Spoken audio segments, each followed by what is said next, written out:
Hello everyone.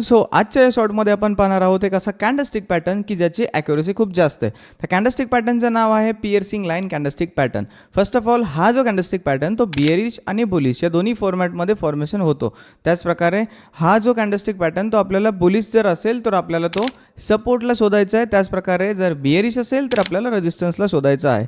आता लगेच आपण पाहून घेऊयात की नक्की या पॅटर्नवरती कसे आपण एंट्री घ्यायची आहे आणि कशा प्रकारे आपण मॅसिव्ह प्रॉफिट करायचा आहे. बेसिकली हा जो कॅन्डलस्टिक पॅटर्न तो आपल्याला 3 कॅन्डल्स मिळून तयार होतो.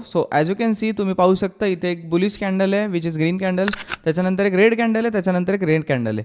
अशा प्रकारे जर तुम्हाला कोणता सेटअप जर सापडत असेल तर तो आहे पिअर्सिंग लाईन कॅन्डलस्टिक पॅटर्न. याच्यावरती एंट्री कशी घ्यायची आपल्याला तर सिम्पली सेकंड कॅन्डल जी आहे रेड, त्याच्यानंतर एक रेड कॅन्डल बनलेली आहे ती क्लोज होऊन द्यायची आहे. त्याच्यानंतर आपल्याला काय करायचं आहे, थर्ड कॅन्डलने म्हणजे त्याच्या पुढच्या कॅन्डलने ज्यावेळेस लो क्रॉस करेल त्यावेळेस आपल्याला सेल साईडला एंट्री घ्यायची आहे आणि बिअरिश पिअर्सिंग लाईन हा जो पॅटर्न आहे तो आपल्याला रेजिस्टन्सला शोधायचा आहे. रेजिस्टन्सला आपल्याला इथे एंट्री घेतली. स्टॉप लॉस आपल्याला कुठे लावायचं आहे, जी सेकंड कॅन्डल आहे रेड त्याच्यावरती 1-2 पीप सोडून आपल्याला SL या ठिकाणी आपल्याला प्लेस करायचा आहे.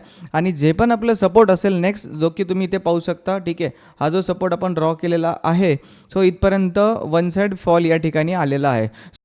अशा प्रकारे पिअर्सिंग लाईन या कॅन्डलस्टिक पॅटर्नवरती आपल्याला लॉट्स ऑफ प्रॉफिट होऊ शकतो. व्हिडिओ आवडल्यास लाईक करा. त्याचप्रकारे जर चॅनलवरती नवीन असाल तर चॅनलला सबस्क्राईब करायला विसरू नका. Thank you so much.